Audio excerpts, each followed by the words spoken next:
ಚಿಂತನಧಾರ ಕಾರ್ಯಕ್ರಮವನ್ನು ವೀಕ್ಷಿಸುತ್ತಿರುವ ಎಲ್ಲ ವೀಕ್ಷಕರಿಗೆ ಹಾರ್ದಿಕ ಸ್ವಾಗತವನ್ನು ಕೋರುತ್ತಾ ಇಂದಿನ ಈ ಚಿಂತನ ಕಾರ್ಯಕ್ರಮದಲ್ಲಿ ನಮಗೆ ಕಷ್ಟ ಸಂಕಷ್ಟಗಳು ಬರುವ ಬಗ್ಗೆ ನಾವೊಂದು ವಿಚಾರ ಮಂಥನವನ್ನ ಮಾಡೋಣ. ಆದ್ಮೇಲೆ ನಾವೆಲ್ಲರೂ ದೇವರ ಮಕ್ಕಳು. ದೇವರು ಸುಂದರವಾಗಿರುವ ಈ ಪ್ರಪಂಚವನ್ನ ನಮಗೆ ನೀಡಿದ್ದಾರೆ ಹಾಗೂ ಈ ಪ್ರಪಂಚದಲ್ಲಿ ನಾವು ಅರ್ಥಪೂರ್ಣವಾಗಿ ಜೀವಿಸಬೇಕೆಂದು ಅವರು ಬಯಸುತ್ತಾರೆ. ನಾವು ನಮ್ಮ ಜೀವನದಲ್ಲಿ ದಿನನಿತ್ಯವೂ ಸುಖಗಳೊಂದಿಗೆ ಕಷ್ಟಗಳನ್ನು ಕೂಡ ಅನುಭವಿಸಬೇಕಾಗುತ್ತದೆ. ಕಷ್ಟ ಹಾಗೂ ಸುಖಗಳು ಒಂದು ನಾಣ್ಯದ ಎರಡು ಮುಖಗಳು ಎನ್ನುವುದರಲ್ಲಿ ಯಾವುದೇ ಸಂಶಯವಿಲ್ಲ. ನಮಗೆ ಸುಖ ಬಂದಾಗ ನಾವೆಲ್ಲರೂ ಸಂತೋಷದಿಂದ ಇರುತ್ತೇವೆ. ಎಲ್ಲವೂ ನಮ್ಮಿಂದಲೇ ಇದು ಆಗಿದೆ ಅಂತ ನಾವು ತಿಳ್ಕೊಳ್ತೇವೆ. ಆದರೆ ಕಷ್ಟಗಳು ಬಂದಾಗ ಮಾತ್ರ ಮೊದಲು ನಾವು ನೆನೆಯುವುದು ದೇವರನ್ನು. ಅಯ್ಯೋ ದೇವರೇ, ನನಗೆ ಯಾಕೆ ಈ ಕಷ್ಟವನ್ನು ಕೊಡ್ತಾ ಇದ್ದೀರಿ? ನಾನು ಏನು ಕೆಟ್ಟದನ್ನ ಮಾಡಿಲ್ಲ.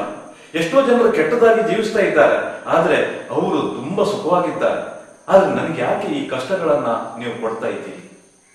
ಆದ್ಮೇಲೆ ಚಿಕ್ಕ ಒಂದು ದೃಷ್ಟಾಂತದ ಮೂಲಕ ಈ ಒಂದು ವಿಷಯದ ಬಗ್ಗೆ ವಿಶ್ಲೇಷಣೆಯನ್ನ ಮಾಡೋಣ. ಸಮುದ್ರದಲ್ಲಿ ಹಡಗೊಂದು ಸಾಗುತ್ತಿರಬೇಕಾದ್ರೆ ಬಿರುಗಾಳಿ ಇರುತ್ತದೆ. ಅಲೆಗಳ ರಭಸಕ್ಕೆ ಹಡಗು ನುಚ್ಚು ನೂರಾಡುತ್ತದೆ. ಇದ್ದ ಪ್ರಯಾಣಿಕರೆಲ್ಲರೂ ಅಲೆಗಳ ಹೊಡೆತಕ್ಕೆ ಕೊಚ್ಚಿ ಹೋಗಿ ನೀರು ಪಾಲಾಗುವ ಸಂದರ್ಭದಲ್ಲಿ ಓರ್ವ ಪ್ರಯಾಣಿಕ ಮಾತ್ರ ಅದೃಷ್ಟವಶ ಸಿಕ್ಕಿರುವ ಒಂದು ಹಲಗೆಯನ್ನ ಎತ್ತಿಕೊಂಡು ತೇಲುತ್ತಾ ಸಾಕ್ತಾನೆ. ಸಮುದ್ರದಲ್ಲಿ ತೇಲುತ್ತಿರಬೇಕಾದ್ರೆ ದಿಕ್ಕು ದಿಶೆ ಇಲ್ಲದೆ ಆತನು ಅಲ್ಲಿಯೇ ಸ್ಮೃತಿ ತಪ್ಪುತ್ತಾನೆ. ಆತನಿಗೆ ಎಚ್ಚರವಾದಾಗ ಒಂದು ದ್ವೀಪದಲ್ಲಿ ಆತನು ಬಿದ್ದಿರುವಂತದ್ದು ಆತನ ಗಮನಕ್ಕೆ ಬರುತ್ತೆ. ಆ ದ್ವೀಪ ಸಂಪೂರ್ಣವಾಗಿ ನಿರ್ಜನವಾಗಿರುವಂತಹ ದ್ವೀಪ. ಎಲ್ಲೆಲ್ಲೂ ನರಮಾನವರ ಸುಳಿವಿಲ್ಲ. ಈ ಏಕಾಂಗಿಯಾಗಿ ಆ ದ್ವೀಪದಲ್ಲಿ ಆತನು ತನ್ನ ಬದುಕನ್ನು ಕಟ್ಟಿಕೊಳ್ಳಲು ನಿಶ್ಚಯಿಸುತ್ತಾನೆ. ಹಡಗಿನಿಂದ ತೇಲಿ ಬಂದಿರುವಂತಹ ವಸ್ತುಗಳನ್ನ ಉಪಯೋಗಿಸಿ ಒಂದು ಚಿಕ್ಕ ಗುಡಿಸಲನ್ನ ಕಟ್ತಾನೆ. ಆಹಾರಕ್ಕಾಗಿ ಮೀನುಗಳನ್ನು ಹಿಡಿಯುತ್ತಾ, ಪಕ್ಷಿಗಳನ್ನು ಬೇಟೆಯಾಡುತ್ತಾ, ಹಣ್ಣು ಹಂಪಲುಗಳನ್ನ ಆತನು ಸಂಗ್ರಹಿಸುತ್ತಾ ಒಂಟಿ ಜೀವನವನ್ನ ರೂಪಿಸಿಕೊಳ್ಳುತ್ತಾನೆ. ಹೀಗೆ ತಿಂಗಳುಗಳೇ ಕಳೆದರೂ ಯಾವುದೇ ಮನುಷ್ಯರ ಸುಳಿವಿಲ್ಲ. ಆತನ ಒಂಟಿ ಜೀವನಕ್ಕೆ ಒಗ್ಗಿಬಿಟ್ಟಿರ್ತಾನೆ.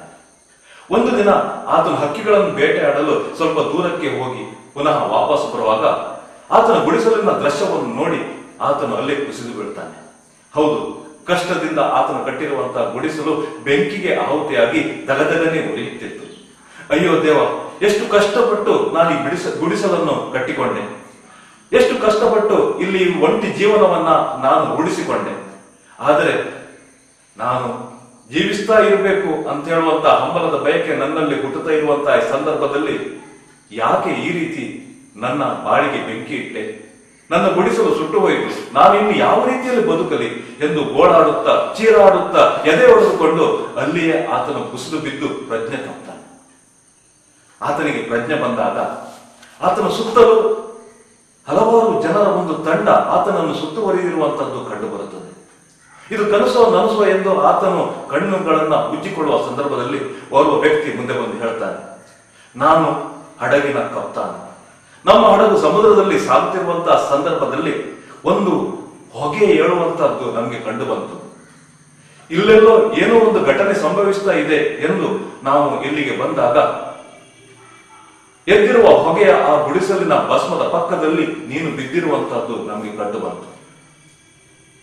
ಆ ವ್ಯಕ್ತಿ ಹಡಗಿನ ಕಪ್ತಾನನಿಗೆ ತನ್ನ ಜೀವನದ ಕಥೆಯನ್ನು ಹೇಳುತ್ತಾನೆ. ಆಗ ಕಪ್ತಾನನ್ ಹೇಳ್ತಾನೆ, ಇನ್ನು ಮುಂದೆ ನೀನು ಏಕಾಂಗಿ ಅಲ್ಲ, ನಿನ್ನನ್ನು ನಾವು ಕರೆದೊಯ್ಯುತ್ತೇವೆ ಎಂದು ಆತನನ್ನು ತಮ್ಮ ಸಿಬ್ಬಂದಿಯ ಜೊತೆ ಕರೆದೊಯ್ದು ಆತನ ಊರಿಗೆ ಸುರಕ್ಷಿತವಾಗಿ ಮುಟ್ಟಿಸುತ್ತಾನೆ.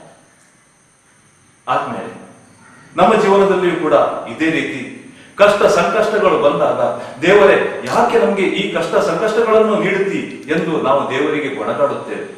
ಆದರೆ ನಮಗೆ ನೀಡುವ ಕಷ್ಟ ಸಂಕಷ್ಟಗಳು ಖಂಡಿತವಾಗಿಯೂ ನಮ್ಮ ಜೀವನಕ್ಕೆ, ನಮ್ಮ ಬಾಳಿಗೆ ಹೊಸ ದಿಶೆಯನ್ನ, ಹೊಸ ದಾರಿಯನ್ನು ತೋರಿಸುವುದರಲ್ಲಿ ಯಾವುದೇ ಸಂಶಯವಿಲ್ಲ ಎಂದು ಈ ಒಂದು ದೃಷ್ಟಾಂತದಿಂದ ನಮಗೆ ಖಂಡಿತವಾಗಿ ತಿಳಿದು ಬರುತ್ತದೆ.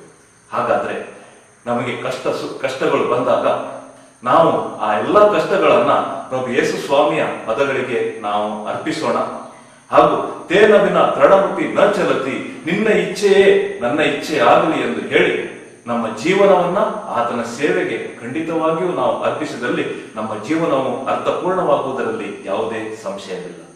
ಎಲ್ಲರಿಗೂ ಒಳ್ಳೆಯದಾಗಲಿ.